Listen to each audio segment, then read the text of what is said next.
علیہ الصلاۃ والسلام کے علم کے محتاج تھے، اور دوسری بات یہ ثابت ہوئی کہ امام محمد باقر علیہ الصلاۃ والسلام کے دور میں تمام مشہور و معروف علماء کا امام محمد باقر علیہ الصلاۃ والسلام کے سامنے عاجز ہو جانا اس بات کی دلیل ہے کہ امام محمد باقر علیہ الصلاۃ والسلام اپنے دور کے سب سے بڑے عالم تھے۔ اسی لیے امام محمد باقر علیہ الصلاۃ والسلام اپنے دور میں امامت اور خلافت کے سب سے زیادہ اہل تھے، اور ان کے دور میں امیر المومنین یا خلیفہ یا امام کہلوانے والے سب کے سب باطل تھے۔ یہ دعویٰ کرنا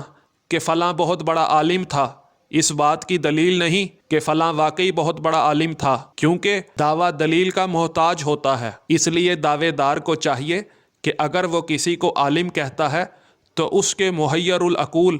یعنی عقل کو حیران کر دینے والے علوم، اقوال، بیانات، حکایات، حقائق و معارف، اسرار و رموز دنیا کے سامنے پیش کرے۔ آج امام محمد باقر علیہ الصلاۃ والسلام کی لسان صدق سے صادر شدہ کلمات غیر شیعہ کتاب سے دکھانے لگا ہوں۔ تاریخ یعقوبی جلد 2 صفحہ نمبر 605 میں ابو عبداللہ جعفر بن محمد کی وفات اور اس کے علوم و معارف کے باب میں لکھا ہے کہ ابو عبداللہ جعفر بن محمد بن علی بن حسین بن ابی طالب نے 66 سال کی عمر میں مدینہ میں 148 ہجری میں وفات پائی، اور ان کی والدہ ام فروہ بنت قاسم بن محمد بن ابی بکر تھیں، اور وہ سب لوگوں سے بہتر اور اللہ کے دین کو سب سے زیادہ جاننے والا تھا۔ یعنی امام محمد باقر علیہ الصلاۃ والسلام اپنے زمانے میں اللہ کے دین کو سب سے زیادہ جاننے والا تھا، اور وہ ان صاحب علم لوگوں میں سے تھا جن سے لوگوں نے سماع کیا ہے، یعنی جن کو لوگوں نے سنا ہے، اور انہوں نے یعنی لوگوں نے امام محمد باقر علیہ السلام سے روایت کی ہے، اور لوگوں نے کہا ہے کہ ہم کو عالم نے بتایا ہے، یعنی ہم کو امام محمد باقر علیہ الصلاۃ والسلام نے بتایا ہے۔ اور سامعین، سفیان کا بیان ہے کہ میں نے ابو جعفر کو یعنی امام محمد باقر علیہ الصلاۃ والسلام کو بیان کرتے سنا کہ ہر شبہ پر وقوف کرنا یعنی ہر شک پڑنے پر اطلاع کرنا ہلاکت میں گھسنے سے بہتر ہے، اور جس حدیث کو ہم نے روایت نہیں کیا اسے چھوڑنا تیرے اس حدیث کے روایت کرنے سے بہتر ہے جسے تو نے نہیں سنا۔ بلا شبہ ہر حق میں حقیقت اور ہر صحیح بات میں نور ہوتا ہے، پس جو اللہ کی کتاب سے میچ کرے، جو اللہ کی کتاب سے کومنسیوریٹ وتھ کرے اسے لے لو،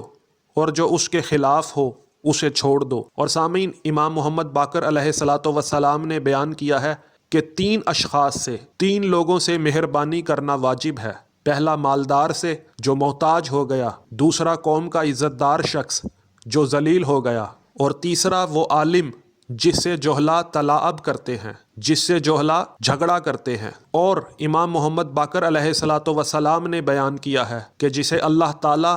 معاصی کی ذلت سے یعنی گناہوں کی ذلت سے نکال کر تقوی کی عزت کی طرف لے جائے تو اللہ تعالیٰ اسے مال کے بغیر غنی کر دیتا ہے، رشتہ داروں کے بغیر اسے معزز بنا دیتا ہے، اسے عزت دار بنا دیتا ہے، اور جو اللہ سے ڈرتا ہے اللہ تعالیٰ اس سے ہر چیز کو خوف زدہ کر دیتا ہے،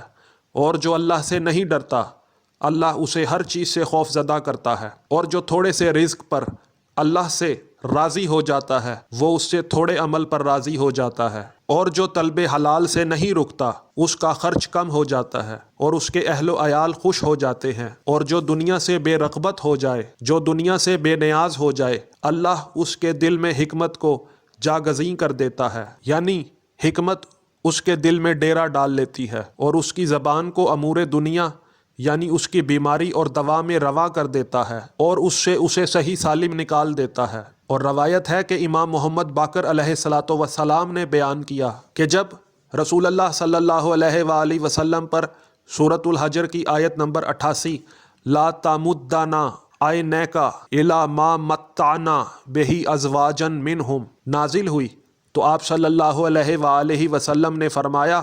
کہ جو رسول اللہ صلی اللہ علیہ وآلہ وسلم کی تسلی سے تسلی نہیں پاتا اس کا دل دنیا کی حسرتوں میں کٹ جاتا ہے، اور جو اپنی نگاہ کو ان چیزوں کے پیچھے لگا دیتا ہے اس کا غم لمبا ہو جاتا ہے اور اس کا غصہ ٹھنڈا نہیں ہوتا، اور جو شخص اپنے پر اللہ کی نعمت کو کھانے پینے میں ہی دیکھتا ہے اس کی عمر کوتاہ ہو جاتی ہے اور اس کا عذاب نزدیک آ جاتا ہے۔ اور امام محمد باقر علیہ الصلاۃ والسلام نے بیان کیا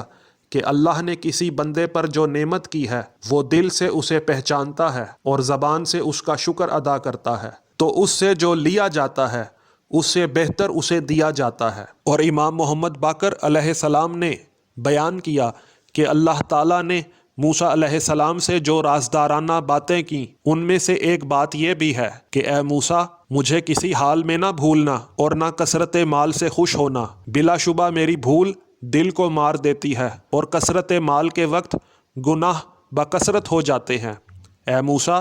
ہر زمانہ شدت کے بعد شدت لاتا ہے اور آسائش کے بعد آسائش لاتا ہے اور بادشاہت کے بعد بادشاہت لاتا ہے، اور میری بادشاہت قائم ہے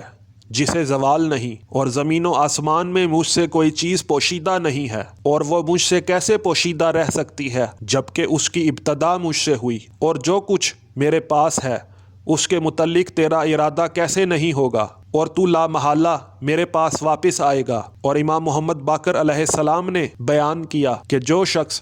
2 خصلتوں کی، 2 عادتوں کی پابندی کرے گا جنت میں داخل ہوگا۔ تو امام محمد باقر علیہ السلام سے سوال کیا گیا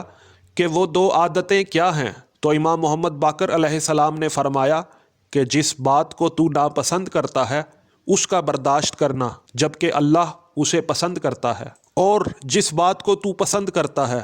اس کا چھوڑ دینا جبکہ اللہ اسے ناپسند کرتا ہے۔ تو جب امام محمد باقر علیہ السلام سے دریافت کیا گیا کہ کون اس کی طاقت رکھتا ہے، تو امام محمد باقر علیہ الصلاۃ والسلام نے جواب دیا جو دوزخ سے جنت کی طرف بھاگتا ہے۔ اور امام محمد باقر علیہ الصلاۃ والسلام نے بیان کیا کہ نیکی کا کرنا بری موت کو روکتا ہے، اور صدقہ رب کے غضب کو ٹھنڈا کرتا ہے، اور صلہ رحمی کرنا یعنی اپنے رشتہ داروں کے ساتھ اچھا سلوک کرنا عمر میں اضافہ کرتا ہے، اور فقر کو یعنی غریبی کو، غربت کو دور کرتا ہے، اور لا حول ولا قوت الا باللہ کا قول جنت کے خزانوں میں سے ایک خزانہ ہے۔ اور امام محمد باقر علیہ الصلاۃ والسلام نے بیان کیا کہ اس ہاتھ سے بڑھ کر میرے نزدیک کوئی محبوب اور قریب نہیں ہے جسے کسی نے وسیلہ یا ذریعہ بنا کر میرا قرب حاصل کیا اور اسے اس نے آگے کیا اور اس کے پیچھے دوسرے ہاتھ کو بھی لے گیا تاکہ اسے اچھی طرح سے راب کرے اور اس کی حفاظت کرے، اور جب وہ اواخر کو روکے گا تو اوائل کے شکر کی زبان کو قطع کر دے گا، اور میرا نفس پہلی ضرورت کے رد کرنے کو گوارا نہیں کرتا۔ اور امام محمد باقر علیہ الصلاۃ والسلام نے بیان کیا کہ اللہ تعالیٰ نے حضرت موسیٰ بن عمران کی طرف وحی کی کہ تو اپنے ہاتھ کو کوہنی تک اژدہا کے منہ میں داخل کر، یہ تیرے لیے سوال کرنے سے بہتر ہے جب تک کہ سوال کا موقع نہ ہو۔ اور امام محمد باقر علیہ الصلاۃ والسلام نے بیان کیا کہ 5 آدمیوں سے میل جول نہ رکھو۔ پہلا احمق سے، وہ تجھے فائدہ پہنچانا چاہے گا لیکن تجھے نقصان پہنچا دے گا، اور کذاب سے یعنی جھوٹے بندے سے، بلا شبہ اس کی گفتگو سراب کی مانند ہے، وہ دور والے کو تیرے قریب اور قریبی کو تجھ سے دور کر دے گا۔ اور فاسق سے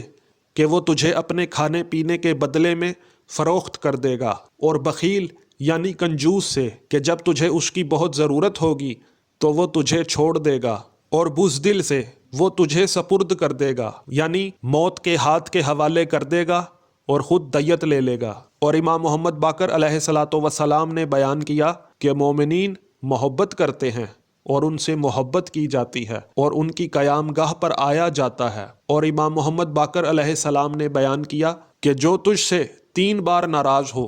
اور تیرے متعلق بری بات نہ کہے اسے اپنا دوست بنا لے، اور جو چاہے کہ اس کے بھائی کی محبت اس کے لیے صاف ہو وہ نہ اس سے جھگڑا کرے اور نہ اس سے مقابلہ کرے